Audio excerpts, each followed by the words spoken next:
right, tea sippers, and you know what time it is. I hope you have all of your crumpets together because it's time to dish tea. And you're dishing tea, darlings, with Big Meech. Can't wait. It's time to dish tea with Big Meech. It's time to dish tea with Big Meech. It's time to dish tea with Big Meech. It's time to dish tea with Big Meech. Ha, darling.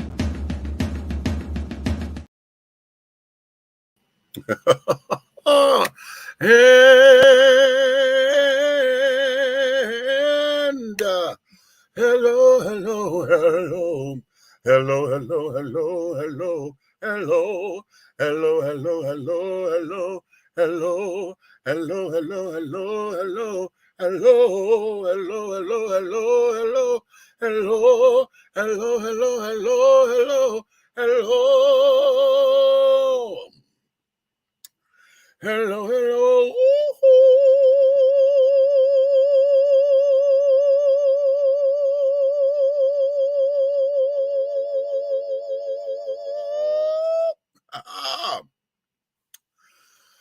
What's going on to all of my tea sippers, my crumpet dunkers, my tea brewers, my pot stirrers, and my tea leaf readers, and my tea baggers, honey. What's your tea? What's your tea? What's your tea, my darlings? It's another glorious day, and I hope you have all of your crumpets together because, darlings, you know what time it is, honey. It is time. I didn't like that. To dish tea, and you are dishing tea, darlings, with Big Meech. What's going on, darlings? Listen, this is going to be another one of them damn days, honey, okay? I see that.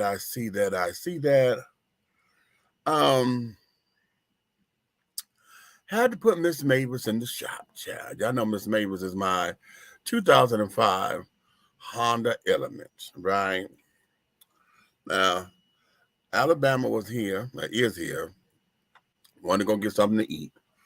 I was sitting up here doing something. I said, sure, go ahead, So he went. This thing stopped on him, okay?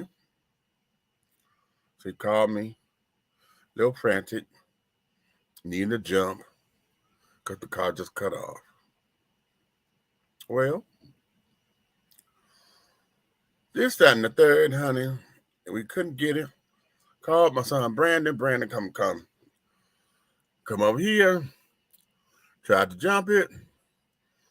Would take a charge, but then no charge, right? It wouldn't do, okay? Every time I took the clamps off, it stopped. So I said, now come around here and get me so I can see what the hell is going on. Police out there because the way the car is, it's an obstruction in the street because it's almost at, not necessarily in the lane, but it's halfway in the lane. And this particular lane is going towards the freeway. So, okay. Get up there. I see what's going on. Temperature now dropped viciously. Tow truck comes because the police called the tow truck. $150 motherfucking dollars to tow this goddamn car. Now y'all know I'm not happy at all. Then, God bless his heart, this child don't have his glasses, so him trying to put this thing in the system, he couldn't see. So now I'm helping him write up my receipt and carrying on so I get the damn receipt and et cetera, et cetera.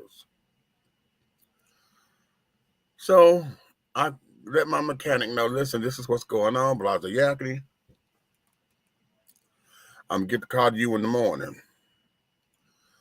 So then this morning comes, and it's early because I know, usually dealing with tow trucks or dealing with my insurance company, it takes them about a couple of hours before they get up and running and things, right? So, okay. Call, set it up, this, that, and the third. They got here about 9 o'clock. Picked up Miss Mavis, carried her over. I text my mechanic and say, hey, she on her way to you. He calls me immediately. Oh, no, we usually don't get started till 11, 12 o'clock and blah, blah, blah, blah, blah. Honey, I don't know. I was going to breakfast. I said, listen, I'm sorry that I didn't call you, but shit, I'm sitting up there trying to get this thing in so I won't be all day waiting on the fucking tow truck. Okay? So yada, yada, yada. Well, it got there.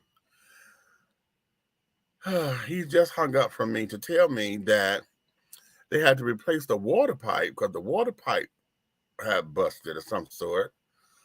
And something else. He thought it was my alternator. It's not the alternator. He said he had about 3 different parts to put on.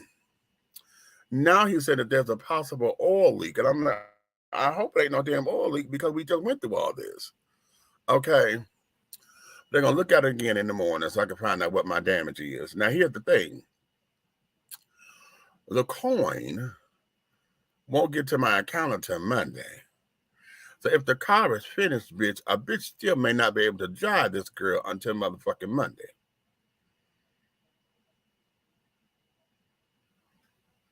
Yeah. So that there is that. I'm kind of upset, but that's okay. DC, what you say? I'm hard on the car. I'm not that hard on no damn car. I'm not that hard on this car, honey. I'm really not. And considering it's been a year since I've had to have anything done. The last thing we did on it was a full tune-up, and that was almost no, it has been a year ago. So that was the last time she had to be serviced outside of regular maintenance stuff, just oil changing and changing my fluids and carrying on. But no, she's been fine. She's been absolutely fine. No, that's not true. I had to do brakes because the brakes had went out. So, and that was 6 months ago. So we good, as far as being on the car. So, I've seen the way you know that I'm a lead foot, honey. I'm not that hard on the car. I'm a lead foot, yes, but I'm not that hard on it, honey. Because I don't rev my engines and all that kind of jazz. No, I'm not that hard. I do have a lead foot. Okay. So be that as it may. Good evening, Meet. I'm here for the tea. What's up? The princess is in the house. Okay, listen, y'all. Listen. Okay. I'ma be me. I'ma be me. I'ma be me. But because I'm working on something, I got to not be so me. Okay. Who is your mechanic? My mechanic's name is Robert. He's out in Robert Wilson out in Jonesboro on Fitzgerald Road, 10500 Fitzgerald Road. I'm going to give y'all a couple of things, honey, because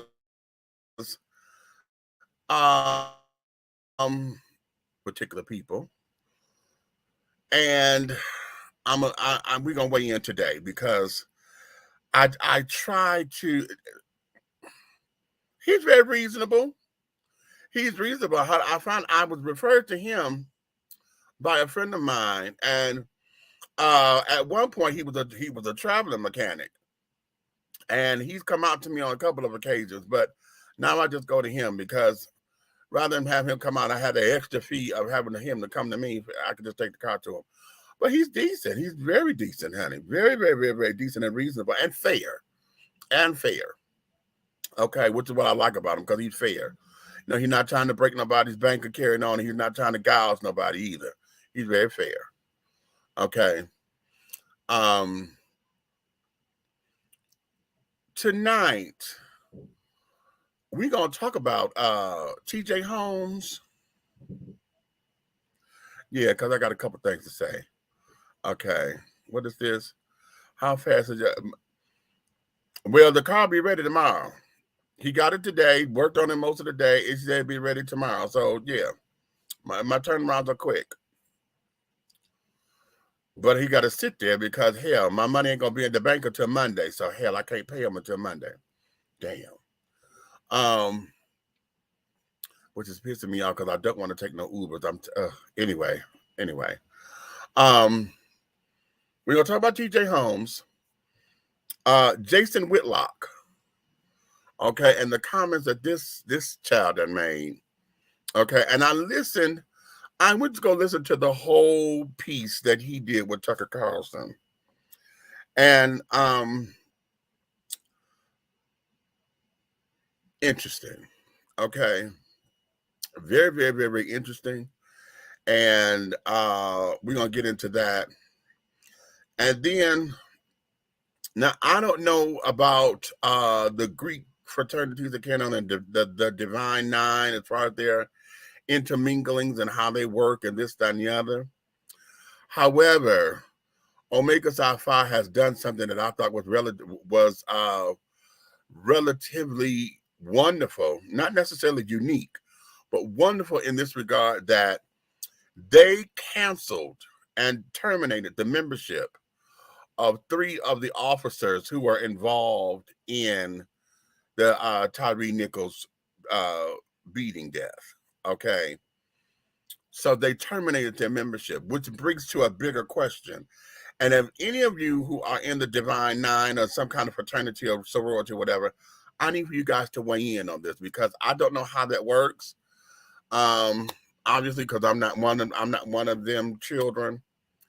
But the bigger question that I have is, how is it that when we have these kinds of national stories and carrying on, what is it and how does it hurt the organizations?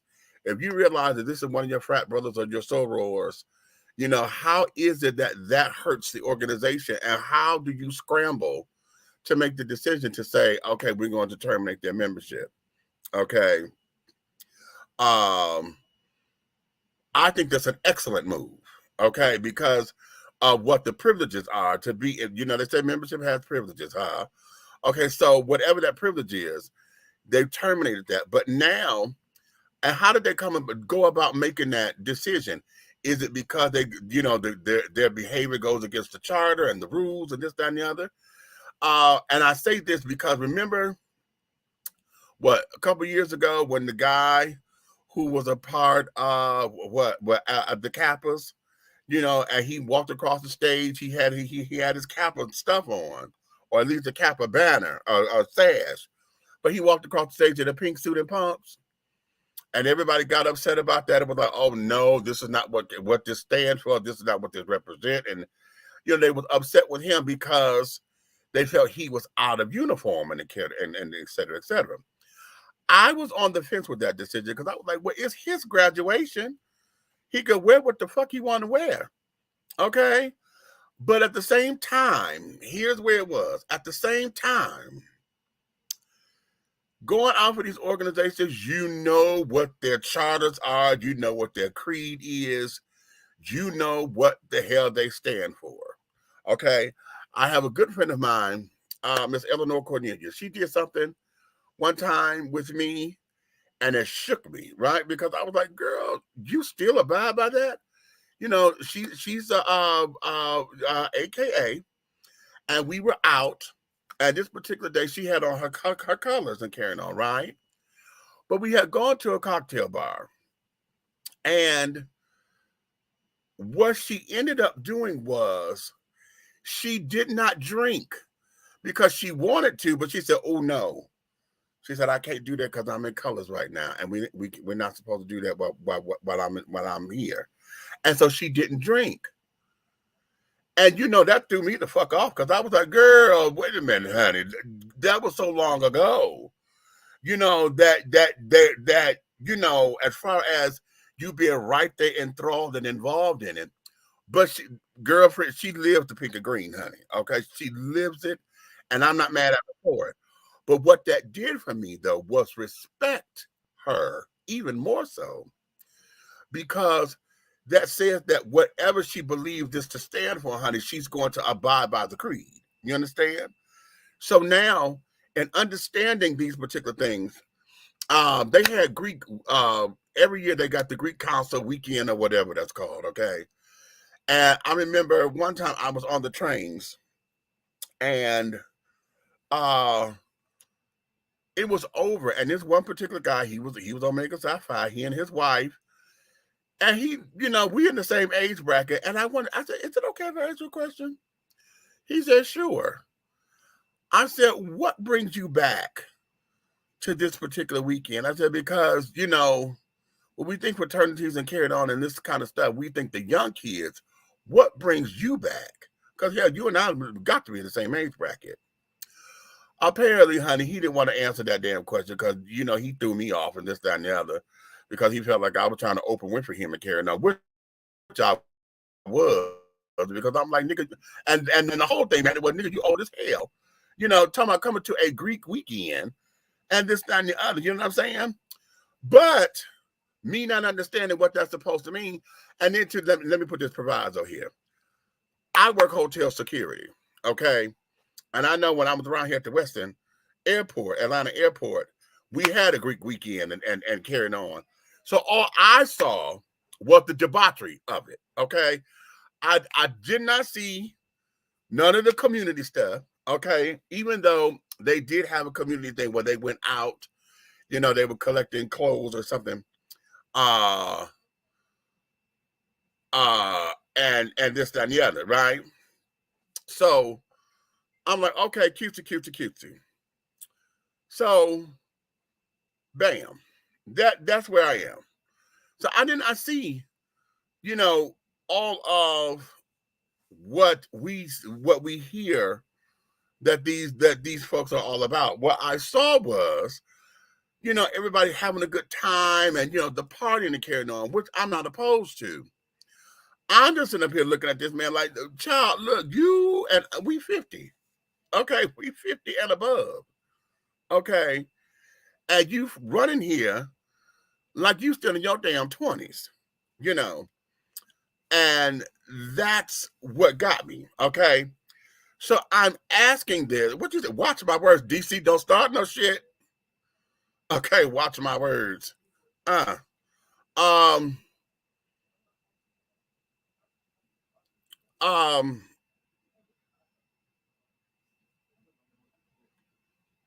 sitting up here trying to understand what all this is. Okay.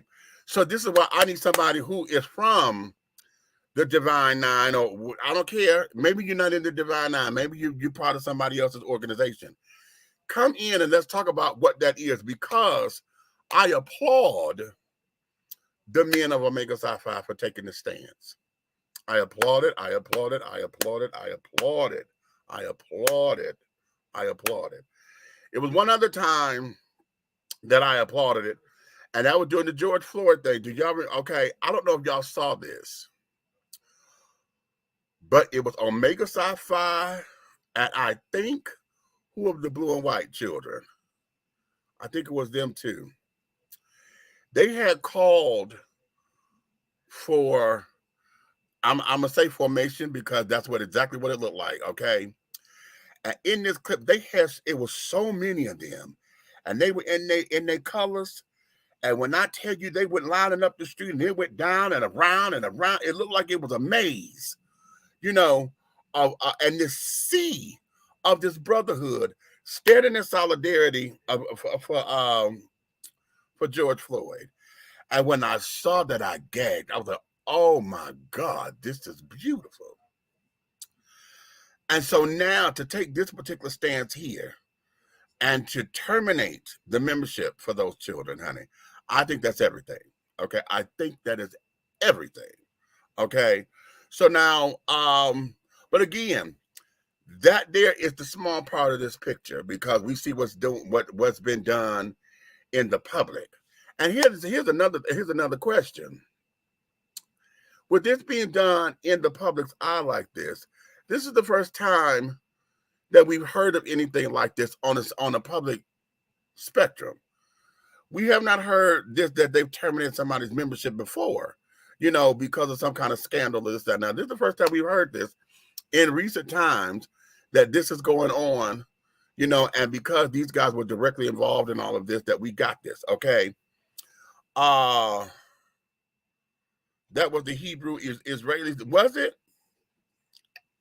No, I thought that was the Hebrew Israelis. Yeah, they do it purple, but that was purple. Hold on. Wait a minute. You're going to make me Google that. No. Hold on.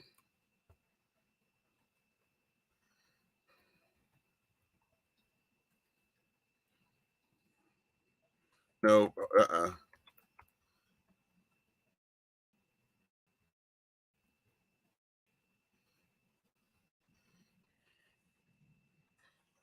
Hold on.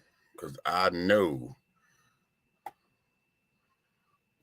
And the reason I'm stuck on that because that there was so that way because it was a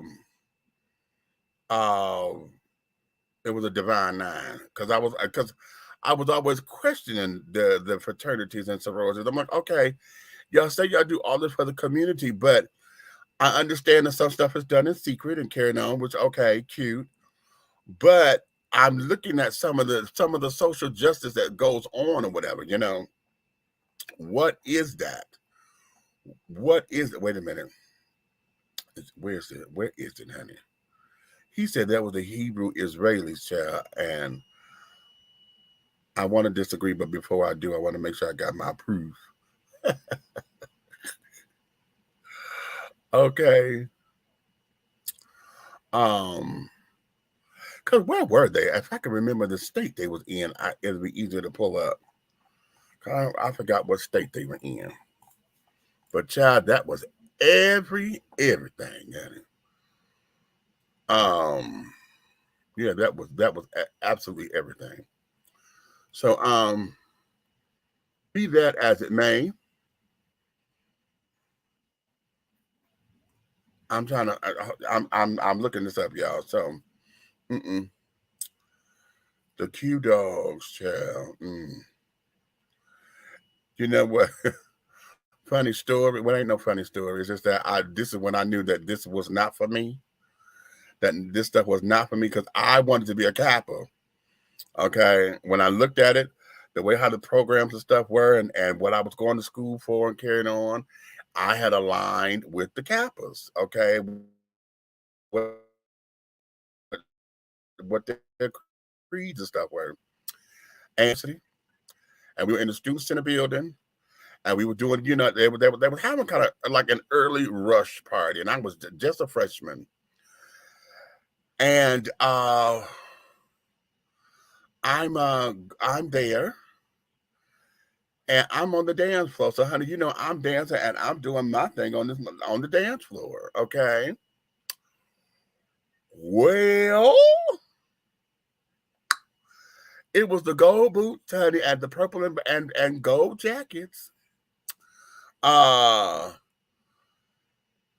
I said, okay. And when I turned around dancing, because you know I had done my little spin, and I'm gonna break down to my little pop and shake. They were over there air gunning me, you know, like offing me, cutting me off, and that made me uncomfortable because I was so outnumbered, you know, because everybody, you know, I was so outnumbered, and it was a group of them, and it was just one of me. And I said, okay, and I left it be. And so it was because of that. And right after that, we went to go see School Days because that was the movie. You know, it had just come out, and I did not want to be seen as no charity case, and I did not want anybody to sit down there and I go through all of that, and you know all that. You know, I did not, and so that's what completely dissuaded me from doing anything else. Trying to pledge or this, that, and the other. And then now, of course, as I've gotten older and carried on, you know, it would be nice to be in some kind of, you know, fraternity or organization and stuff like that because of what they do and how, you know, I like the little Greek letters and carrying on and this, that, and the other. And I've always thought that it would be kind of cool. And then I had a friend of mine who went back to school and he crossed over. What's the Sigmas? The Sigmas are the ones that's the blue and white. Okay. He crossed over, you know, and he told me, he said, well, it's a little different because I'm an older student and this, that, and other. So the process is it's intense, but it's not like it would be for, you know, the babies that carrying on. So I said, okay, cute. So, you know, that kind of got me and things. And I thought about it. I still think about it every now and again. But no, I realized that I really don't need all that. Yeah. So that was that. Okay. Okay. Sigma Gamma Rho. Is that the blue and white children? Okay. Because they got their pretty royal blue. Wait a minute. It's another name for them. Okay. I thought it was another name. Okay. What is this you put up here? DC News. Black Hebrew Israelite chant, "We are the real Jews" at a pro-Kyrie Irving march by Amanda Woods in March in November 2022. Hundreds of members of the Black Jewish Israelites, "We Are Real Jews," the Barclays Theater. Okay. One team emerged as potential Russell Westbrook landing spot. Okay. That's just recently. No. That just happened in November. That wasn't, no, what I'm talking about wasn't that recent. It was last year, but it wasn't that recent. Okay. I believe they are. Don't quote me on that. Okay. So yeah, no. This here that happened, it wasn't that recent as far as back in November. It wasn't that recent. I got to go find this because now that's going to give me research department. Y'all here, go look this up for me because I'm trying to find it myself. And when I saw it, see, I'm trying to look it up on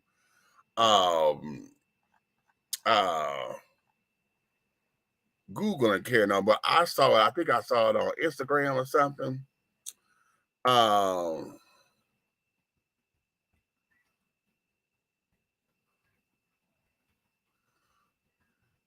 Yeah, I'm trying to find this chair. But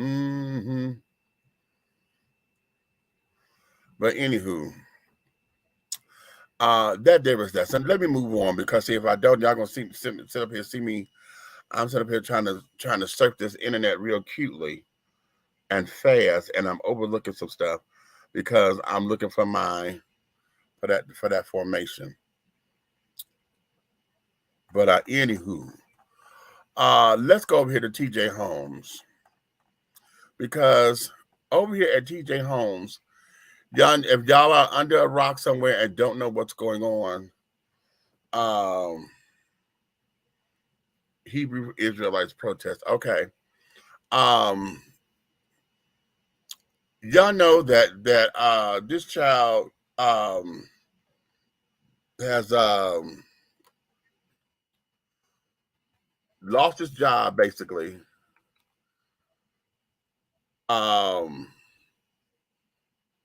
Because of his infidelities and stuff with Amy, I'm gonna call her Amy Schumer. That's not her right name.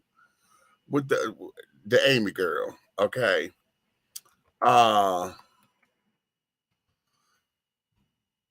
And because of that, you know, we got all this dirt coming out now, right? All this dirt coming out on him about him, you know, being unfaithful to his wife, and you know, he done had all this girl and that girl and this girl and that girl and that girl around the office, okay? And I say this, okay, he has put the movement back in a way that I didn't think we could go back anymore. Okay. It's one thing when we sit down there and, you know, we always have to deal with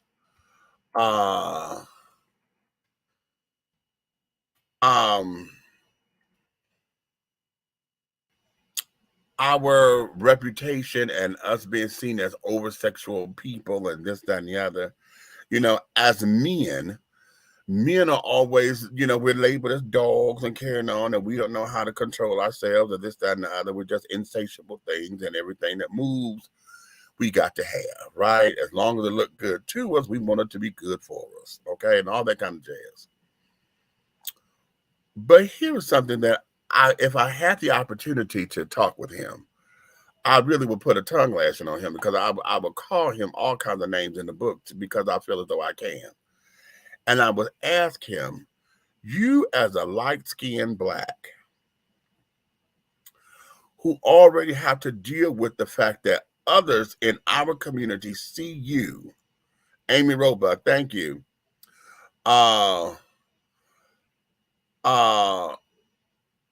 with others who see you as privileged because you may be biracial. Is TJ Holmes biracial? I believe he is. And if not, he's light skinned, okay? But a lot of folks see you already as a privileged being, okay? They see you already as the golden child, that you're going to be easy to get into these spaces. When we're dealing with corporate America, okay, there's not a lot of dark-skinned blacks in corporate America. You get folks my color and lighter, okay? Michael Strahan is probably 2 shades darker than me, but, as far as rich, dark-skinned folks, we got a handful, okay? We got Al Roker, we got Deborah Roberts. On a national level. Here locally in Atlanta, we have a few locally, that's cool. But on the national level, we have very few dark-skinned blacks. And we as a community look at that, right? We look at that because we're looking at, okay, let's try to champion through this door. We know that you have the ability and the capability, and we know that you have the intelligence and the wisdom, and you know your jobs. But here, we have this light-skinned cat with the pretty green eyes who already the world thinks is the cat's meow, or treat him as if he's the cat's meow. And then his ego may suggest that he acts as if he's the cat's meow. Okay, now you go dipping your dick into everything you think you can. The power of the Pinay. Okay. Because you now, sir, have sat down there, especially knowing your beginning. You started off over in local news. You graduated up to where you were one of the first original correspondents on BET when BET had a news program. You were Jackie Reed and a couple other folks. You started out over there. In fact, his credibility is what helped bring the BET stock up. Okay? Then you left BET. You went over to NBC and carried on and blah, blah, blah, blah, blah. Now you landed at ABC. You at Disney. Disney screams and reeks family entertainment. Reeks it. And you cannot control your urges or your sexual desires. Now, here's where it gets real that way. Because had it not been for this Amy Roebuck story, none of us would be knowing about these other girls. See, that's between you and your wife, because it was private. It was supposed to be secret. It was supposed to be.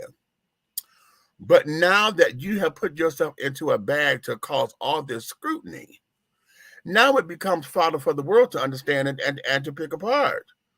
And then, we got stuff going around, and I don't know how true it is because it's only blogging information. It's not coming off as a news story. Folks sit up there saying that you pissed and you mad and you this and you that. Okay, but you did it. You did it. So now what? Now what? Where do we go from here? Because, see, in our world, and it's sad, sad, sad that we do this. It's sad that we do this, but we do. We base everything as far as credibility is concerned as far as your ability to know your job and your work and this, that, and other around your sexual proclivities. Okay? As much as we claim that we are a nation that wants you to be private, that wants you to be all, you're not supposed to share that. You're not supposed to be a porn star. You're not supposed to have an OnlyFans page. You're not supposed to have naked pictures of you out and about because you are an adult. You're not supposed to do that. But yet, we are so involved in everybody else's sex life. We are so involved in whether or not that can determine if I'm a good enough person to be around you for you to fuck with. Okay? We're so determined to allow that piece of all that I am or he is or you are, we as a culture and as a society allow that piece to dictate the entire narrative of everything else. Okay? Why? And knowing this, because you as a journalist, now this is something that ain't new to you. It's not new to you, honey. You've been in this business. You done seen your colleagues, even Tavis Smiley, that sat down and got hit with a sexual harassment charge or whatever the case may be, about him having relations with children in the office and carrying on. Okay? Now, fraternizing on the job is discouraged across the board. I don't care what job you're in, honey, or what profession that you're in. Fraternizing on the job is highly discouraged. Why? Because, sweetheart, we're not supposed to bring our personal ish to work, right? Well, if you and I are an item, we working together every day. Then at night we enjoying one another's company, and we're trying to build a family and this, that, and the other. That means that if I'm mad at you at home and we got to come and work together, that's going to slow up productivity. Because if I'm sitting up here not talking to you, or people can feel that when we talk, we got an attitude with one another and it's tension in the air. See, that tears up the workplace. Okay, that tears up the workplace. And let me tell y'all this, is one thing that we know is this: you can't tell a bitch nothing about her man. Okay, you cannot tell a bitch nothing about her man. And yes, I'm saying it like that because, darling, when it comes down to women and they men, you can't put your mouth on him no way, shape, style, form, or fashion, pun intended. Okay? Because a woman gets that way. Now, when it comes down to menfolk, men get upset because a woman is not supposed to have a damn past. Before she met you, she was still a woman, honey. Okay? Before she met you, honey, yes, somebody else's ping, honey, had been there. That's Larry Reed's word, ping. Okay? Okay? Somebody else had been up in there, but men can't handle that. And the second you see with somebody who you think she may have had or done talked about or whatever, now your heart get to racing and your blood get to boiling and things, and now you become a bull in the china shop. And you want to bring all that to work. Really? That there, I'm having an issue with that. I'm having a strong issue with that. And this is not to say that, oh, well, who are you to say this because you don't know what true love lie and you don't know what God does to make people come together and this, that, and other. Ain't no job gonna stop me from true love. No, I ain't gonna stop you from true love, but they can sure stop that goddamn paycheck. They could sure stop that coin. Okay. And etc. Okay. Because you want love to prevail. Now, in this case, TJ, you were already married. So, sweetheart, that to sit down there and put an evil taste in a lot of people's mouths. Because now you got women who are scorned because their husband done left them because he cheated and this, that, and other. You got the evangelicals, honey, who want to come up there and give you the Christian rights, okay, and tell you, sugar, okay, that you're going to burn in hell, honey, because of where you dipped your dick. Okay. Then you got the self-righteous children, honey, who sit up there and they're going to proclaim that you so wrong, but they're doing the same thing in the dark. Okay, that's the holier than thou children. Then you're going to have the power to the people children that's going to come after you because, man, you sit up there and left this black queen and you're going to sit up there and go for the white woman. You're going to go for the enemy. Okay. So now you're dealing with all these different compartments. Okay. But you knew that, TJ. You knew that. So the question becomes, why?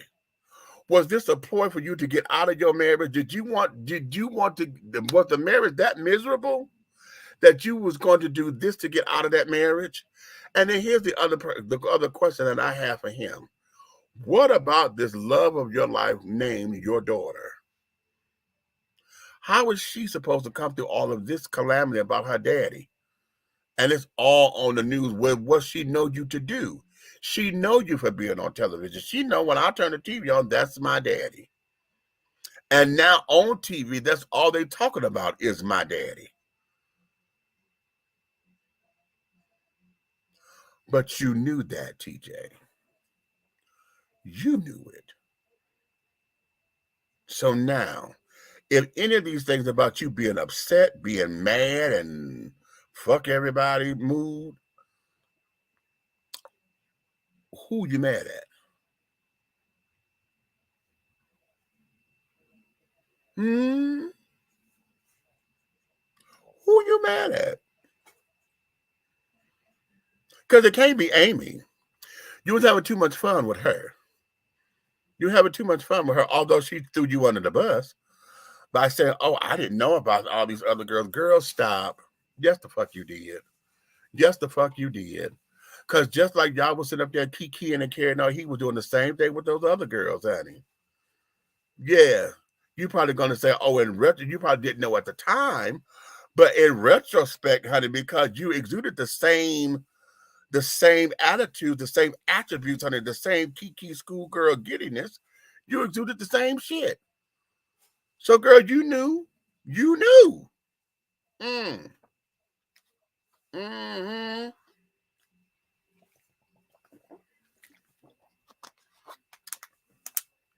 So let's keep that 100%.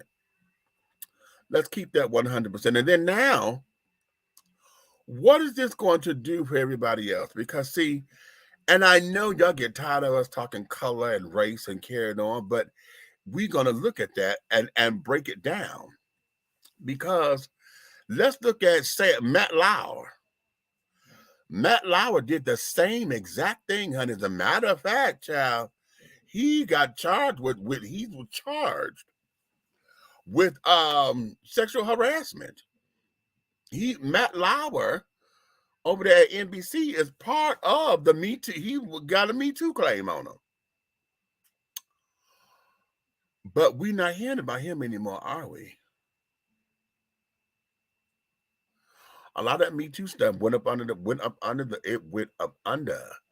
Matt Lauer stepped down and, did it fire him or did he step? Whatever he did, he's gone from NBC and carrying on, blase yakety.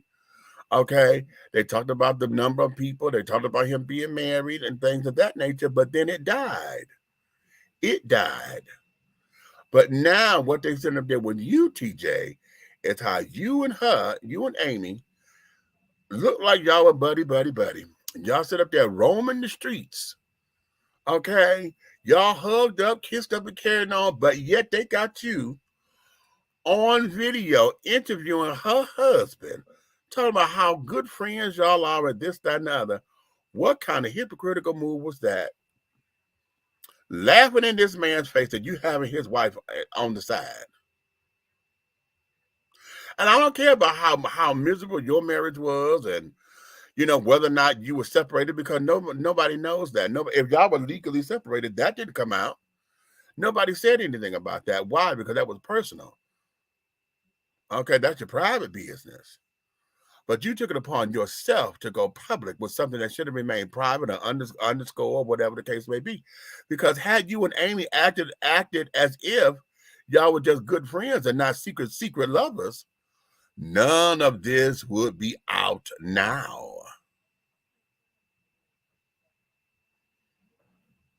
None of it. So who you mad at, TJ? And where are you? I know that everybody want to lay low and carry on, lay low, let the heat die down and carry on. But where are you? Because as a journalist, honey, you know how to smoke out a story. As a journalist, honey, you know that questions go on to be answered. As a journalist, you know something like this, especially because y'all are anchors, you know that you're going to have to sit in that damn hot seat. So now, you don't have a PR person that we know of. So now what? Where you at? Are you lawyered up because it's the lawyer telling you to shut the fuck up and don't do nothing? Or what? Because eventually, you know you're going to have to take that hot seat. Old journalist, you do it to everybody else.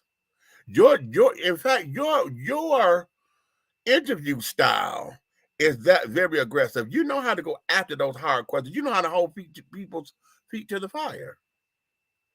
So now what? Where you at?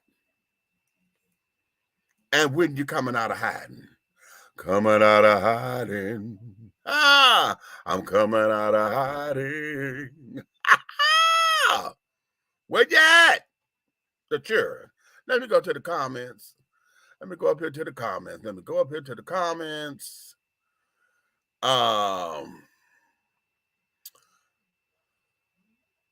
Wait a minute. Okay.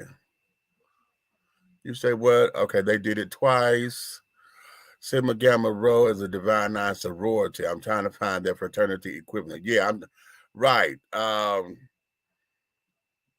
Something Phi, something, I don't know. Google Hebrew Israelites protest. Okay. Amy Roebuck. Okay. Yeah. Good old Amy and TJ. Okay. He is married to a beautiful black woman too. Okay. Black wife. Shaking my head. Community penis. Okay. We call that trade, honey. Okay. Community penis is what we call the piece of trade. Okay. He feeds into the Mandingo fantasy. Okay. Now, you know what? Now I'm going right there. Come on, Jan. Okay, let's stay right there for a minute. Let's stay right there just for half a second.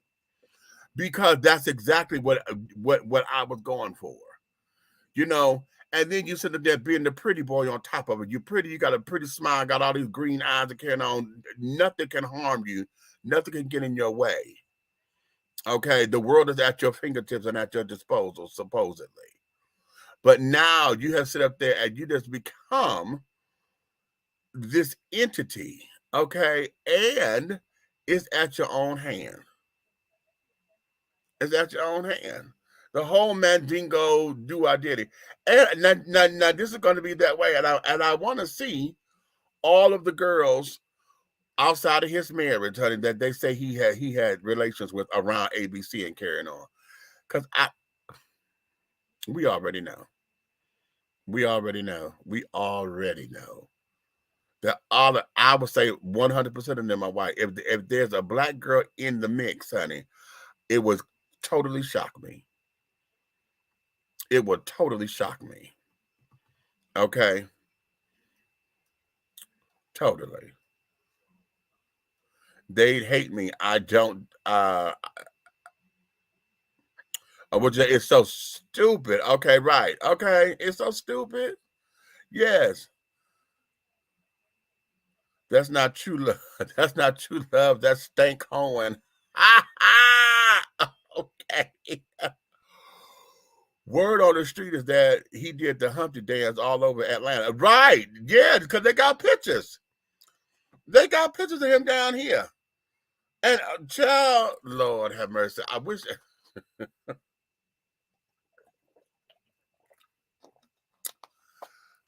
I had seen them and carried. I wish I had seen them. I do, but okay. Say la vie. Say la vie. Okay. So with that, honey, let me get off him because see, we go around him. But let me ask y'all something in that regard. Let's stay here. No, let me stay here for a minute. When it comes down to infidelity and things of that nature, and I know this is an age-old question, but I want to hear from you guys, honey. The question everybody always asks is, should I or should not take him back? But I'm going to ask you the question is, why do you take them back? What's your why behind it? You know? Because in this day and age, now let's go here. In this day and age where people are becoming, self-identifying as sexually fluid, pansexual, poly, bi, and all these other little adjectives, honey, that says that they like to have sex with more than one person, and maybe either more than one gender. I'm not saying that about TJ. I'm just using this. All we know, he's had sex with women. He's heterosexual. But in this day and age, where we have all these new self-expressions coming out, okay, especially when we have those who excuse their behavior or excuse their so-called cheating and carrying on by saying that the Bible says that the marriage bed is undefiled, because as long as the couple agree to what goes on in their bedroom or whatever, then we have nothing to discuss. Okay, so when we in a state and a living entity or living ideology of that, and stuff like this becomes public, number one, what do we do? But number two, if it becomes public and you decide I'm gonna keep him, what is your why? Is that part of the why because we poly anyway and we just had a misunderstanding? Or I'm not necessarily bi, or I'm not necessarily poly, or I'm not necessarily fluid, but I get him and I understand him and I'm gonna stand by my man, the whole tell me why that thing that they try to bust Hillary Clinton on. What is the why? And I know it's different for everybody, and all these different reasons that can. A lot of it, I believe, is financial. If the people are making the kind of coin, and they're like, okay, you know what? No, this ain't going nowhere. Do I trust you? That's a whole separate issue, But here, this is where we are with that. Okay, how does that? Because it becomes a blooming onion. Okay, how do we then get to the next step? Where do we go from here?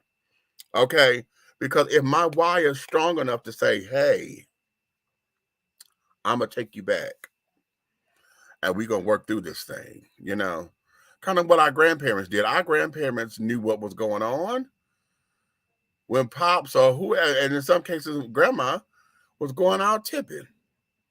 Okay, they knew and they stayed. But see, here's what this is, because see, listen, and this here goes to the idea of femininity, okay, and carrying on, because I know a lot of you women out there, I'm pushing my girl April Mason on you, the femininity lifestyle coach. I'm pushing her on y'all because I really believe that women have lost their femininity. Okay, they lost what it is to have fun being a girl. Okay, they lost it.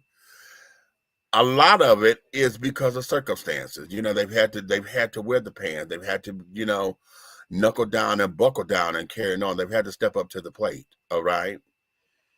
And then there are most instances, honey, to where when women are trying to take on, they're trying to go toe to toe. But I push April on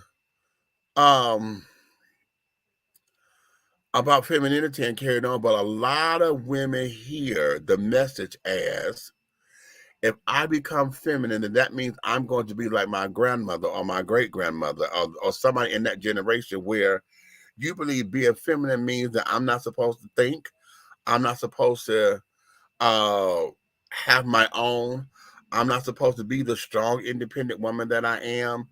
Y'all thinking that femininity means I got to be less than a woman. See, y'all love being a woman. You just don't know how to be a feminine woman. Okay. And that a lot of that swings into that. So when we talk about this cheating thing, I'm hooking all this together because you see, this is a blooming onion. When we talk about this cheating thing and your why, our grandmothers are carrying on, a lot of them didn't work. You know, that they were in the house. They didn't have skills or whatever. They didn't know how to budget checkbooks and things. So a lot of them stayed because they had to. Okay. Even though they were dealing with emotions and the man going out on them and then, you know, not know if their man really loved them. So a lot of them latched on to the children, you know, making sure they raised the kids and carrying on and this, that, and the third and all of that. So a lot of women, when they hear femininity and you know, you got to submit to your husband, y'all hear the word subservient. Y'all hear, I got to dumb down. Y'all hear, oh, fuck that. I'm not going to get up there, let no man run me. And that's what y'all hear, but that's not what that means. So in these cases of infidelity and care, what is your why? What is your why? If TJ Holmes' wife were to say, yeah, I'm not going nowhere, okay, he's stuck with me. If she were to say that, what would the why be? Imagine, y'all give me some instances of what you think her why would be. And then Princess, you up in here, because you rainbow. What is that for you? Okay. Because now I don't know if you consider yourself to be an AG or a femme girl or whatever. Maybe you like what they call them stems. Okay, stud and femme, you know, you're a mix of the stud and the femme or whatever. But what is that for you? You know, in dealing with, okay, if somebody, my girl done cheated on me, whatever, what is that for you for the take back or the comeback or whatever? I know for me, because I have not been in a relationship in such a long time. Now I'm seeing someone and, you know, it is what it is at the moment. We can't say that it's real serious and things like that because we haven't sat down and had those kind of commitment talks or whatever. But there's as far as cheating and stuff, there's no cheating, you know, because we haven't had that particular conversation, you know. Oh, but do I get in my feelings? Hell yeah, I can. I can if there's no conversation. You know what I'm saying? If there's no conversation carrying on and this, that, and the other, yeah, that would rub me. Okay. But as far as breaking a deal, I can't break a deal, not right now, because there's, you know, the commitment is not, okay, we're exclusive. You know what I'm saying? It's not that kind of commitment. It's more so, you know, hey, if we're going to do this is what we're going to do. You know, we got regulations and things of that nature. And, you know, as long as we stick to that, we good. But how is that for y'all? Okay. How is that? You know, because I've been in a relationship before, and the whole idea of cheating at that particular time, yeah, I was like, no, fuck that. You can't come back to me, because for me, when the trust is broken, then you're going to have me second guessing everything, and I don't need to second guess me at all. You understand? Anytime I get to a point where I second guess me, there is a problem. And a lot of times it's my problem, because that means I have allowed you to infiltrate my space. And once you infiltrate my space to get me shook up, that's too much. That means I got to go and clean house. And when I clean house, it's not going to be pretty, because oftentimes it's not. Because when I clean house, or people like us who have to clean house, then all of a sudden we become the bad guy. We become the, we unreasonable and carrying on. I'm like, no, fuck that. It wasn't unreasonable, motherfucker, when you was doing the shit you was doing. I wasn't unreasonable then. I wasn't unreasonable when I let you have command of the house and shit. I wasn't unreasonable then. But now, because I don't want your ass doing this shit no more, now I'm unreasonable. Kiss and kick rocks with open-toe jelly sandals. Here.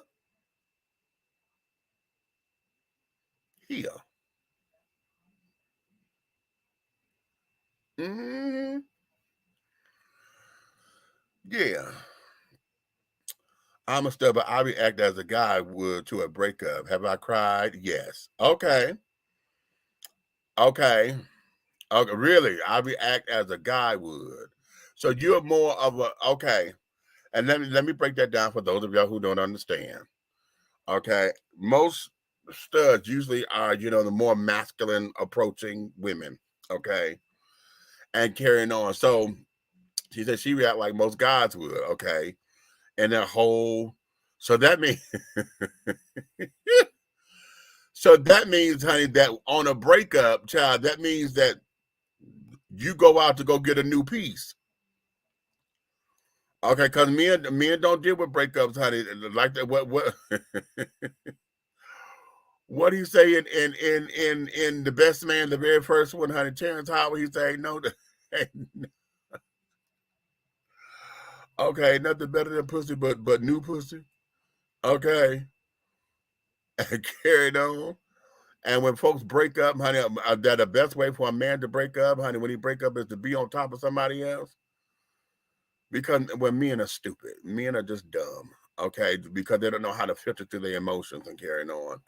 And so a lot of time when they're hurt or when we're hurt and want to be loved and want to be, caressed or whatever, we think sex is the way. We think that if we go out and just get the sex, that's going to cure it. And it's not what that is. That's a temporary moment. But when it's all said and done, if you are in your feelings and you sit up there and sleep with somebody who touches those feelings, now you think you're going to be in love with that person, or that person is the answer to get you out of your slump, and it's not. What you had was a good time. Okay, and that person is a distraction from you working through the mess. You understand? What we saying? The last woman I dated left me on read for 2 days, so I just flat out blocked her and moved on. Okay. The way to get over one is to run under another side. That's what they say. But I didn't really go looking for a new woman after that. I went and did other things. Okay, so you rechanneled that energy. Okay, you rechanneled that energy. Okay, that's cute. Because sometimes, we get introverted or carrying on. A lot of us, we become reclusive and don't want to be bothered with the world and, this, that, and the other, blah, blah, yakety. And we do all that, So, okay, cute. I'm looking more so, let me throw this in the mix too, because when we're talking about all these relationships, and it's still, TJ, this is still circled around you. And I'm wondering if his defense would be sexual addiction. Remember when that was becoming big, Eric Benet and a couple other folks who sat there and said, oh, I suffer from sexual addiction, and they was going to get treatment. I said, treatment? If y'all don't cut that out, honey, you went to an AA program, okay? For sexual addiction, honey, I don't know of anybody where you go in-house and you're in a program for 30 days. I don't know of one like that. I know of AA, and I know of SCA, Sexual Compulsive Anonymous, and I know SA, Sex Anonymous, okay? But we don't have no damn 30-day program where we go in and seclude ourselves with, like NA for Narcotics and Alcoholics Anonymous. Where because we're trying to learn tools to break it. I've never heard of that. So when these folks were talking about they were going to somebody's clinic or whatever for treatment, I'm like, bitch, what the hell are you talking about? Okay, when everything could be a trigger. You talking about sex. Okay, it's not like you talking about you're going to be around there with somebody else, and you can't help who you are attracted to, because that's part of the issue. You can't help who you are attracted to, honey. And if that attraction, and you can sit down there and it manifests into a sexual thought, honey, well, hell, that's over. That's over when it comes to addiction, because you can sit down there and get it together and think out of the box sometimes or whatever, or think it away. But once the sex get up in there and carrying on, and you can't shake it, because now your every thought is what it would be like with this person and that person, child, bye. Okay. Bye. Talking about you going for treatment. Okay. Now here's the thing. Now with this thing with TJ, I wonder if he come out with that excuse, child, I'm gonna jump through the TV screen. Yeah. I'm just gonna jump to the TV screen and tap dance on his damn tonsils. Okay. Shit. Okay. But good to see you in the chat. Hope you're doing okay. Okay. Thanks again for all your prayers in my time of need. Okay. Glad to be dishing tea with you tonight. Ah, come on, Buck. Yes, darling. So that there is where we are with this whole TJ Holmes thing, honey. We done got caught up with light skin privilege and the light skin do-I-diddy, pretty boy syndrome. Okay. What PBS, honey? Hi, pretty boy syndrome. Okay. Yeah, what'd you say, Jan? I like that. Unfortunately, we misread our feelings as substitute sex when we have deep-seated issues. Exactly. And a lot of times, the deep-seatedness comes from us being able to say, you know what, I'm hurt, I'm angry, I'm upset, I feel betrayed, I'm lost because I thought this was everything, and was I bad or wrong for being a misjudge of character, or did I misjudge the character? Did I really misjudge the character, or did this person just change on me? Or did I never know this person because I only had the representative to begin with? See, a lot of times we don't go in looking at folks and studying them. The part of the relationship is study. When you know somebody, honey, you know their patterns.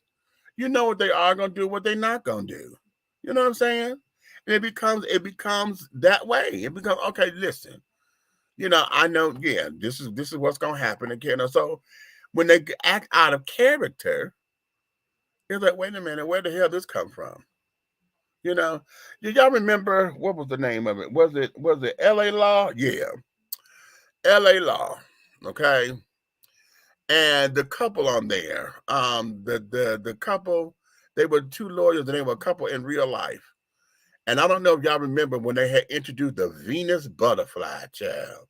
That was a so-called sexual position and this, that, and the other, and blah, blah, blah. And it was this new thing. And the couple ended up doing that on the TV show. And she looked at him, she said, have you been cheating on me? He said, no. Why? She said, what the hell is that? You've never done that before. He said, oh, the Venus butterfly? Yeah, the Venus butterfly. Where the hell did that come from? Okay. And so I'm saying all that to say, honey, even down to your sex, she was in tune with this man to where he did something new. Like, okay, no. You need to talk to me, honey. And then he was like, well, he heard it from somebody. I think in one of his cases or whatever, he went to go look it up, and decided to try it. Okay. So, that there was that. Jill Eikenberry, I think that was her name. And I can't think of his name. But Jill Eikenberry, I remember that. But they were married in real life as well. So, yes, child. So I'm saying, to be in tune, and all of this, still wrapping this up with TJ, all of this, I'm sure his wife knew that their marriage was in trouble because, hell, after their child was born, I don't know what their sex life was, of course, because I'm not there, but I'm sure she noticed a shift and a change. Okay, a shift and a change in what was going on and in their dynamics. To where I'm sure when she questioned it, it could have been explosive, maybe not. But maybe she didn't question it and said, okay, as long as you bring home this paper, take care of this baby, we good, But then what happens, as always, when men think they got a fucking pass, you get damn sloppy. Just sloppy. Then all of a sudden it becomes, oh, okay, bada boom, bada bing. Oh, yakety smackety, and all that. Mm-hmm. Yeah. What we say over here? I've got beachfront property in Arizona. If anyone ends up believing TJ Holmes, if he were to say he had a sexual addiction.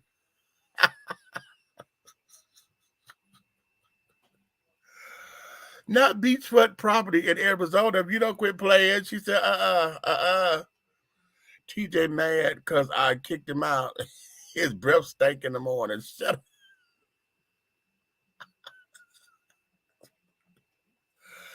Jan, you ain't no good. Yeah, I remember the couple. Was that one of them on the Partridge Family? Was it? I'm not sure. Okay, I'm wrong. Oh, okay. No, I don't remember neither one of them being on the Partridge Family. Okay.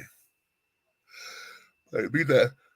Oh, excuse me. Let me take a commercial break because I got to give you some more water and carrying on. When we come back, I want to get into the Jason Whitlock story.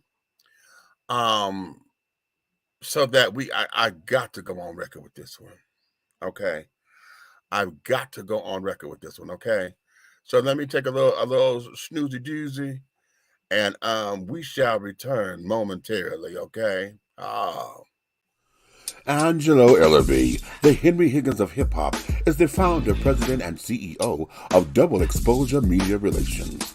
Double Exposure Media Relations is a full-service public relations, marketing, and artist development firm specializing in publicity, photography, artist promotion and artist development, makeup artistry, event production, and EPK development. Celebrating over 45 years in the industry, Angelo believes that a culture that does not take care of nor respect its artists is a culture that leaves nothing behind to appreciate. Let Angelo help you make dollars and cents of the entertainment industry. Contact Double Exposure Media Relations at 201-224-6570. That's 201-224-6570. Have you tried Big Rob Popcorn? It's a wonderful anytime snack that everyone will love. Available in 3 flavors. Grown and Sexy, which is the perfect mix of cheddar, cheese, and caramel. Sugar Shack, a fruitful flavored mix of watermelon and apple. So delicious and good. How about spicy butter and white cheddar? Everyone loves it. That's why it's called good. All Big Rob snacks are manufactured in a FDA-approved facility and flash sealed for freshness, safety, and worldwide delivery. To order, call or text 937-367-8650. That's 937-367-8650. Or contact Big Rob via Instagram at Hey Big Rob. As the holidays approach, take advantage of the holiday special. Purchase more than 2 bags and receive a free CD. Call or text 937-367-8650 to place your order now. Big Rob Popcorn, the perfect snack that you will love. It's so delicious. Be bold, be unique, be the tea, with a unique body oil fragrance from the Sensuality Fragrance Collection. The Sensuality Collection embodies a unique array of customized original scents created by Big Meech. Indulge yourself in such fragrances as eye candy, foreplay, anticipation, shower fresh, naked beauty, or pay homage to the motherland and choose an oil from our exclusive Wakanda collection. Over 17 different scents that will tantalize your senses. Order yours today. Log on to www.dishingtea.com for more information. Because remember, it's all about the tea. Sensuality, that is.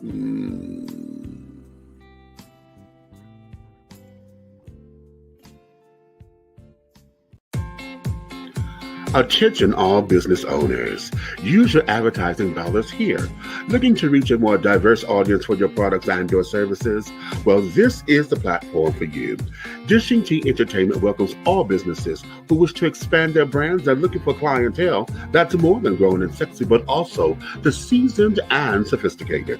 For more information on how this spot can be yours, contact Big Meat at 404-914-5610 or go to our website at www.dishingtea.com. All right. And we are back. We are back. Jill Eichenberry and Michael Tucker. That's his name. I couldn't think of his name. Right.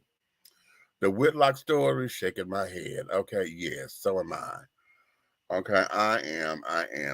Now, I was trying to create a second video so that I can just play the audio of this, because I know if I were to play this whole video, number one, it's going to ding me on a couple of instances. But I want to see if I do this. Y'all tell me. This is what I'm going to do. I'm going to go and I'm going to play the audio, and then y'all tell me if y'all can hear it. Okay? That's what we'll do. No, wait a minute. I'm doing this wrong. Hold on. That's what we'll do. We'll play the audio because I made it into an MP3. But I want to make sure that we good. Okay?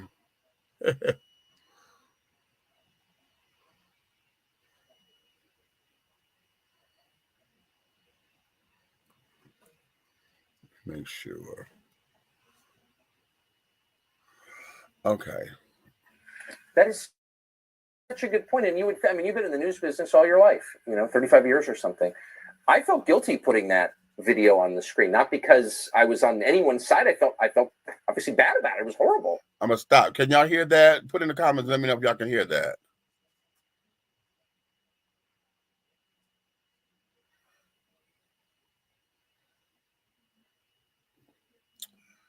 Can you hear it? I stopped it right now. You heard it. Okay, good. All right. I'm going to start it over because it's only 12 seconds in. No, I'm going to pick it up from where it is. But because you don't want to put ugly things on TV and inflame passions. You want people to be reasonable and think things through and reach wise decisions. Why would news organizations, I mean, they really want to make people enraged. Clearly. They don't want us focused on reality. Hey, if they want us to devote an hour of coverage to this and weekend coverage of this, and they want to take us to a good place, I would examine the racial element of this, because there is a racial element. And this is a story about young black men and their inability to treat each other in a humane way. Everybody involved in this on the street level was either 24 to 32 years old. Everybody. It was a group of young black men, 5-on-1.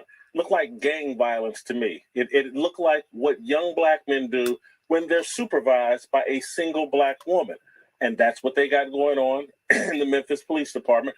They've elected some or put some black woman in charge of the police force. And we're getting the same kind of chaos and disunity and violence that we see in a lot of these cities that are run by single mothers. If we want to discuss the breakdown of family that leads to disrespect for authority, that causes you to resist the police and run from the police and not comply with the police because you resist authority at all time, because there was no male authority in your home, let's have that discussion. But that's not where they want to take us.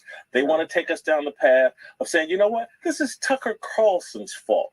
This is some random white, this is Donald Trump's fault. It's not. It's the breakdown of family and the buying in to all these left-wing things that have nothing to do with promoting family.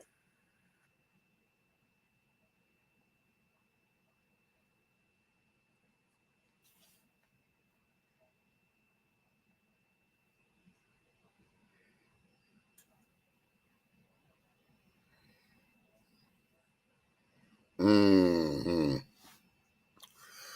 Let's get into it. And let's dish this. First,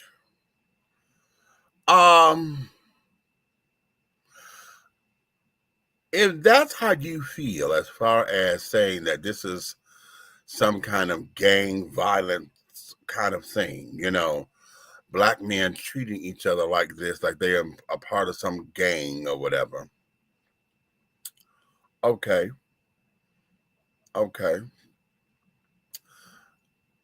I won't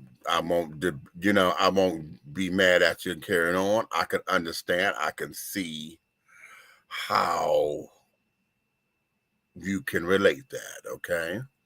My problem with it is that you make it seem as though only black folks are in gangs. See, what the problem with his statement became when you try to isolate this and make this only a black thing, okay, versus talking about the problem. You said, oh, we could talk about race because there are a lot of racial implications here.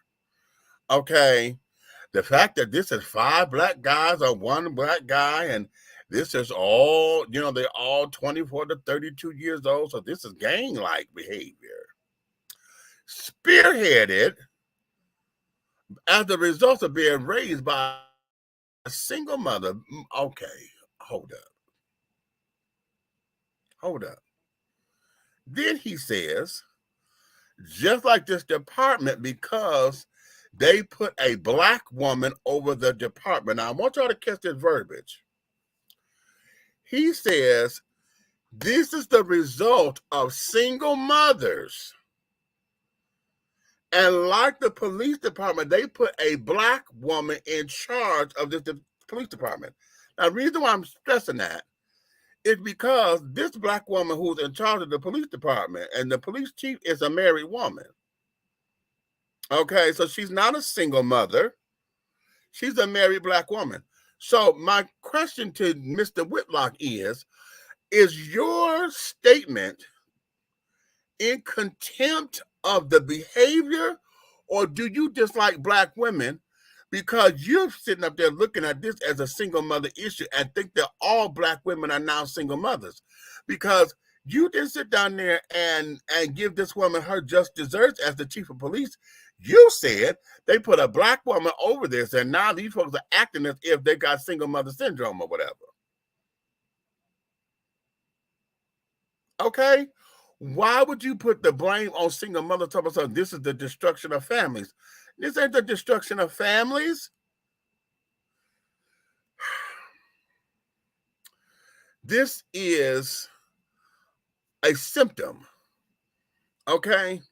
The destruction of family isn't this. The destruction of families came way back when. Way back when we brought welfare and carried on into this equation.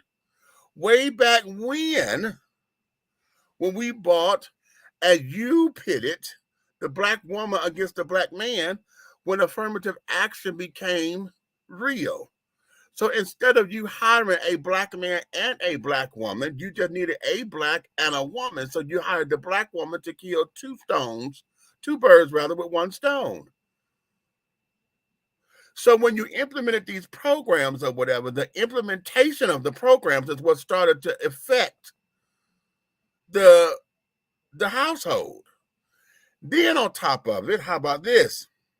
Okay, so the dude leaves the house in order to make a better life for the child and the mother. But then as he's trying to take care of himself, now all of a sudden, you know, sucked up all the jobs. What was once an industrial revolution now became a technological age. So a lot of the men who, if they didn't have education, they wasn't ready to go back to school or whatever, or couldn't go back to school in order to get the skills to move into this technological stage. So what did you do? Since the woman is sitting up there raising the kids and this, that, and another, you offer her the opportunity to go to school. You offer her the opportunity to, while she's in school, we will offer your children X, Y, and Z. So it is the programs itself that stepped down and came into this whole systematic shit that we know to be the destruction of the family. And you want to put all that on a single mother? How dare you? How fucking dare you? Because let me explain something to you, sweetie. And this is what I'm talking to. I'm talking like I'm talking to him. Okay? Because I'm a product of a single parent household that did not start that way. Okay? I started off as a 2-parent household. But because my father was going through his shit, my mother had to leave in order for her sanity, her life, and to preserve her children. Okay? And that's my mother leaving because it was an abusive relationship. We ain't talking about those who became single mothers because their spouses passed. They're widows and have been left to be single parents. How dare you? How fucking dare you take that tone and say that this is the result of single parenting? Because let me explain something else. One of the things about single parenting is this. a single mother who is concerned about the welfare of her children, and my face is itchy because it's the hair trying to grow back. That's because y'all see me scratching in my face. One of the things is that she's going to make sure that somewhere in her circle, she has somebody that the children can look up to, that they can glean from. If it's not her father or brothers are carrying on, she got good, strong male models and role models who are able to take the boy children, okay, and they can look up to and make sure they understand a few things about life. But what has happened? Let's go here, okay? Since you want to talk, okay, old black man, where in the fuck are you? Because see, you sit there putting it on a single woman, but where were you to stand up to the plate?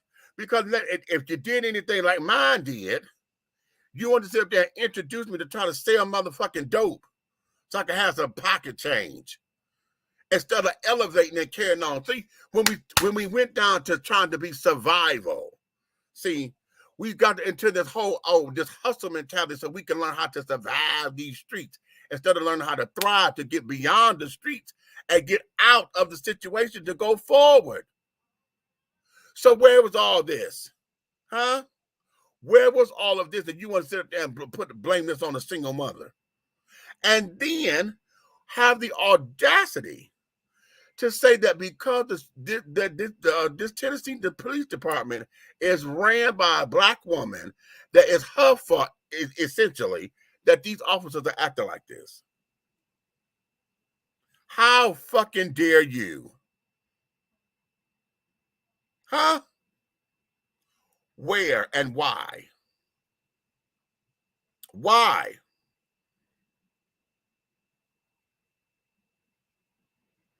That there is uncalled for. And Mr. Whitlock, I'm going to say it like this because I truly believe this in my heart of hearts, that a lot of this is what you said is because you want to make sure that you still keep your conservative card, and them children over there at Fox News and carrying on who listen to you or who run up in your ass and try to give you all these kudos. If y'all had watched that, honey, Tucker Carlson sat up there looking at him as he is just the Messiah come true. Oh my God, we got a black man who really is talking about the black community like this. And oh, I've never heard such things. Bitch, you say it all the goddamn time. You say it all the goddamn time about us. And because you get somebody to confirm your bullshit or your brand of bullshit, now that it came from a black mouth, you want to act as if, oh my God, like this is the second coming of the Messiah. This is not the T. That is not TT at all. That is not the T. And everybody who is upset about that, I'm telling you, wait a minute. Oh, hold on. What you say?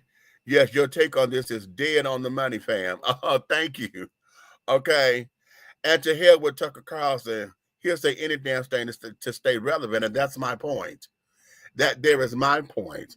See, we got these children, honey, who claim to be, let me say this, and I want to go on the record and say this, that I truly don't believe that bona fide conservative people are represented properly by the Tucker Carlsons and those who are revolutionary conservatives or radically conservative.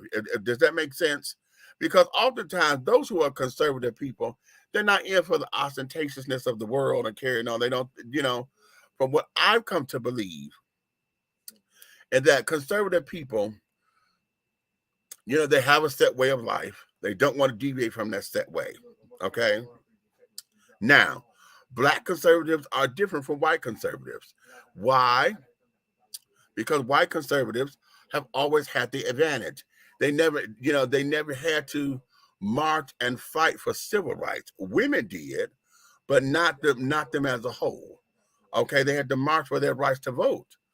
But at the same time, and then marching for their right to vote, they were still able to understand how the world lives and how the world moves.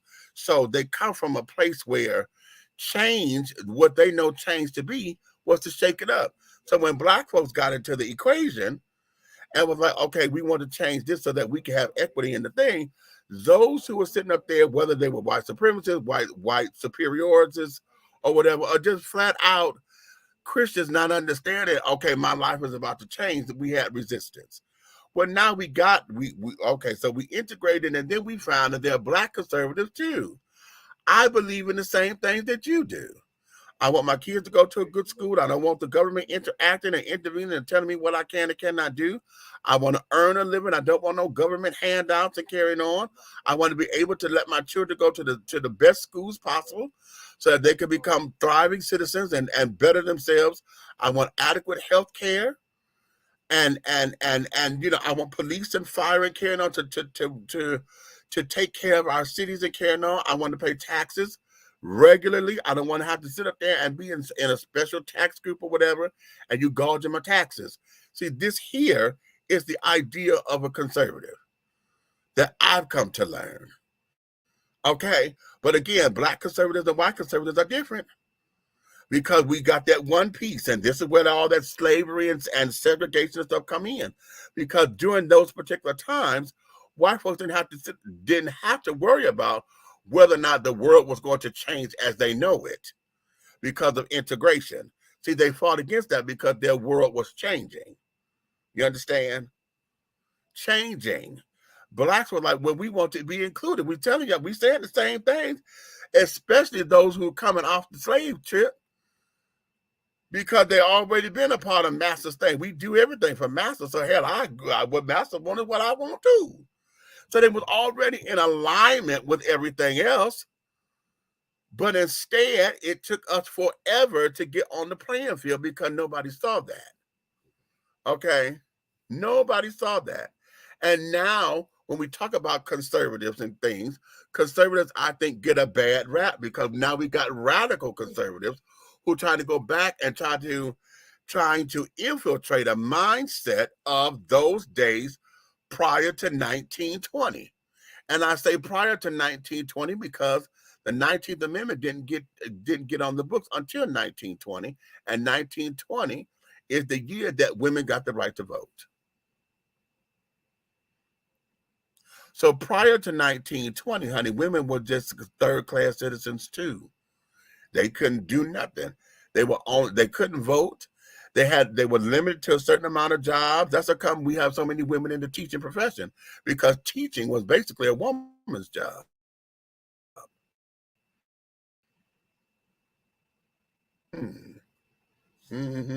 Oh, this goddamn chin of mine let me have it right here in this little spot. Okay. So that there is that. Mr. Whitlock, honey, I'm not feeling you at all with this one. I'm not feeling you at all with this one. How dare you? How dare you? How dare you put this ugliness, this shame, this crime, how dare you say that black women and black single women are responsible for this, because these are 5 black men on 1 black man. And he never did say it was black on black crime, thank God. I get tired of hearing that. Oh, this black on black crime, this black on black crime. Child, but where's the white on white crime, honey? Because I know every time I see that, y'all will hear me say, oh, that's white on white crime. Oh my God, that is white on white crime. Something got to be done about it. Honey, we don't holler about that, do we? We don't holler that, do we? Why? It don't even sound right coming out of nobody's mouth, do it? Oh, that's white on white crime, child.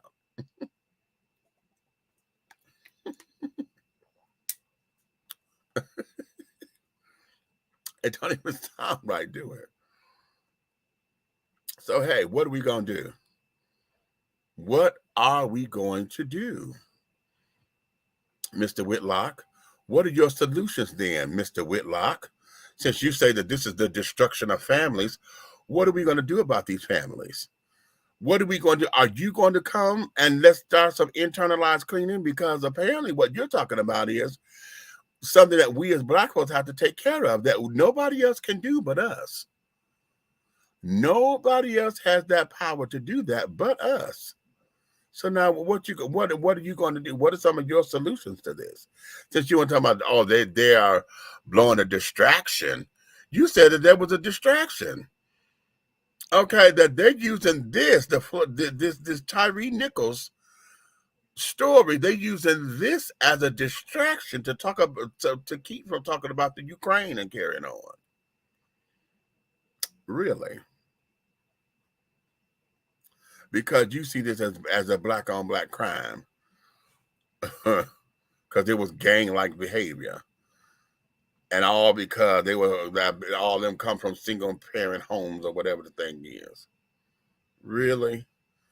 Really? I'm going to need you to sit down, take several seats. Okay? Take several seats.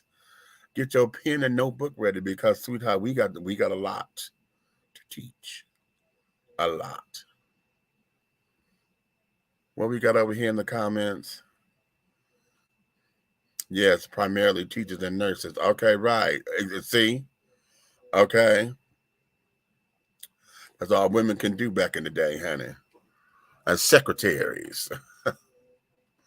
Okay. For those who had little upscales, they were a little upscale. All right. Okay, listen to it. I'm going to talk myself. Yeah, I think I'm going to dish all this little tea right here. And things of that nature. I was hoping that my co-hosts were going to be able to come up in here, but oh, wait a minute. Speaking of, hold on. Let me do this because have y'all gone to Apple and Spotify yet? Y'all know my co-host Big Red, honey. His new single with his group Suede, honey, has dropped. Okay. Oh Lord. Ooh. Wait a minute. I'm gonna put it over here because I got it on the phone. So I'm gonna put it in the chat over here on Facebook first, and then I hope I can copy and paste it because what I was trying to do, honey, ain't letting me do. Okay, at least I'm taking my time. Okay. Oh Lord. Wait a minute. Hold on. I just had all this ready to go, child. Okay. That ain't the one. Child. Okay, so here we go. So every time I try to be cute or whatever. Okay. Oh, here we go. Here we go. I'm gonna give y'all the Spotify link. Okay. We're gonna put that in the news link. No, I'm doing that wrong. I need to copy. There we go. Copy the text. I'm gonna come over here. I'm finna put it over here in the Facebook group first. And then I'm gonna copy and paste again to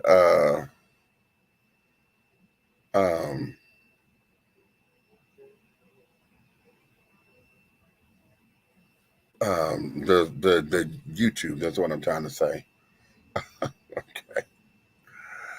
That's what we're trying to do, cheer. Oh wait a minute, let me turn my turn my volume down so y'all don't hear all that. Okay. All right. I just put the Spotify link up in on the Facebook page. Okay. Oh, you know what? Hold on. I can. Oh, is it gonna let me do? Oh, I had to do it this way. Yeah, because I got to copy and paste. So I could put over here in the what's the name too, on all the YouTube pages. I need to put it over here on we on LinkedIn and in on Twitter and things. So we got to get all this together. Yes, God. Okay. Yes, God. What is happening? Where are my comments at? How come the comments are not showing here? Oh, come on, Sharon.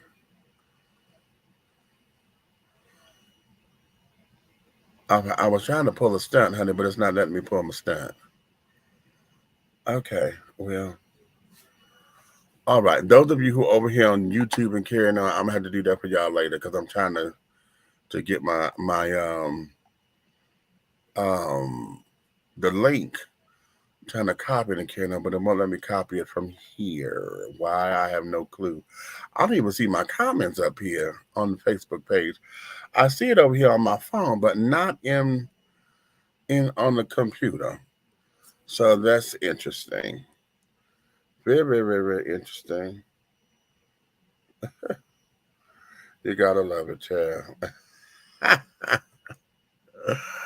You just gotta love it. But let me do it like this. Can y'all see that? Okay, that's the link, children. Oh, wait a minute. I went full screen. Hold on. So I can see what I'm doing.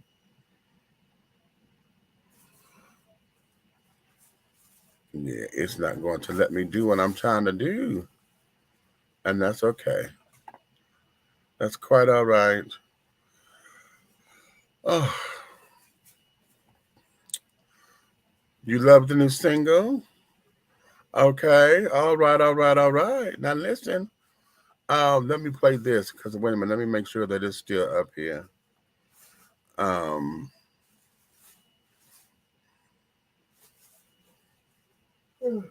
yeah, these are promos. Okay. Yo, Red, got one man. What up, bro? Yeah. Ruckus. I think they're gonna hate it here. To the left, take it back to the right. All night, now move it on back. Way back, step it on back. Way back, now take it back to the right. All night, now move it on back. Way back, step it on back. Way back, now kick right left. Just Okay. So that there was the promo, honey. The City Shuffle is now available on all your streaming platforms, honey. Go look it up. City Shuffle. Okay, by Frank White, DJ Slim, and Big Red, honey. Also known as Suede. Okay. And according with the song and carrying on, we're going to get ready to shop the video or whatever, but we need folks. We need y'all to learn the line dance and learn it and then put your own spin on it, honey. So those of y'all in Detroit, New York, California, hell, Miami, Las Vegas, Utah, okay, wherever you are, go up on YouTube, honey. The tutorial is on YouTube. Go there. And then, my darling, you can learn the dance and then y'all put your own spin on it, honey. I want to know what your city gonna do with it, honey. Put your city in it, baby. And then what we're going to do is that those who we choose to be the best at putting together and repping your city, you will be featured in the video. Okay. So that there is that. So City Shuffle is out now. Go ahead on to all of your streaming platforms, honey. Get it, download it. Share it with your friends, your DJ friends or whatever, so we get in the clubs and all of that and have everybody come on out there and let's have a good time, honey. Y'all like the vibe on and the carrying on, honey? The vibe is everything, child. All right? So on that note, honey, I'm going to let you guys get back to getting. Okay, you want to play it again? It's just a snippet, but okay. It's a snippet, but I'm going to put the link. Are you on Facebook? If you're on the Facebook page, look at the link. Now you can get the link there to go download it. Yo, Red, got one man. What up, bro? Yeah. Ruckus. I think they're gonna hate it here. To the left, all night, now move it on back. Way back, step it on back. Way back, now take it back to the right. All night, now move it on back. Way back, step it on back. Way back, now kick, right left kick. Just kick. And we are back. Okay, that was for you, Tracy. I'm going to send you the link to your phone. There we go. I'm going to do your Spotify link. So that way, if you don't have an Apple phone or whatever, you can just go to Spotify. Okay. And call it Grace and Mercy, honey. But okay, on that note, honey, let me get up from here because I'm getting dry. And I'm actually sleeping. So I'm going to lay down, honey. I'm going to lay it on down, get my life in order. And we're going to call that grace. So listen. I thank you so much for loving me the way that you do, honey. Okay, for coming on the end, doing some things with me and carrying on. So, honey, listen, if you like me and if you love me, tell all of your family and friends to come on in, like, subscribe, share. Okay. Okay, TC, I see you. To like, subscribe, and to share. But if you hate me, you know what you can do. You can tell all of your motherfucking enemies to like, subscribe, and to share, darling. Okay? So that everything over here can still be in order. Because, see, one of the things I want you to understand is we over here at 3 the Hard Way, the syndicate, honey, everything that we are doing will move forward in any way, shape, style, form, or fashion. You understand? Honey, you may finish all of your crumpets, my darling, because the tea has been dished. And you've been dishing tea, darlings, with Big Meats. Now, listen, I will be here tomorrow, next week on the 10th. I'll probably have footage for you because Suede is going to be out performing. So I'm going to be with them so we can get some footage to carry on. So it may not be live next week on Friday. However, we will come back with some things to share and all of that, okay? Look out for my Big Meats moments. If we don't go live, I always go to the YouTube page or whatever. Look out for my Big Meats moments because those will be times where I just do interjections and carrying on some things that's on my mind and things. If you're not following me over there on TikTok, honey, go to the TikTok page, child. Get a cute little kiki with me, okay, over there on the TikTok page. But in any event, honey, I love all of you. I thank all of you for your love and your support. And let's make it grow. Let's make it grow. Let's make it grow. Like, subscribe, and share on all platforms. Wherever you're looking, wherever you're watching this at, honey, make sure you share it with somebody else. And let's get this information out there, honey. Share your tea, honey. Dish your tea.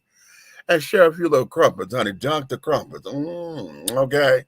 So on that note, honey, I'm gonna let you guys go. Wait a minute, I don't have my outro ready. So here we go. I'm gonna tear it up, honey. It ain't nowhere near in the queue. Okay, then I'll be sitting up here searching, looking simple, like I am now. Okay. So on that note, my darlings.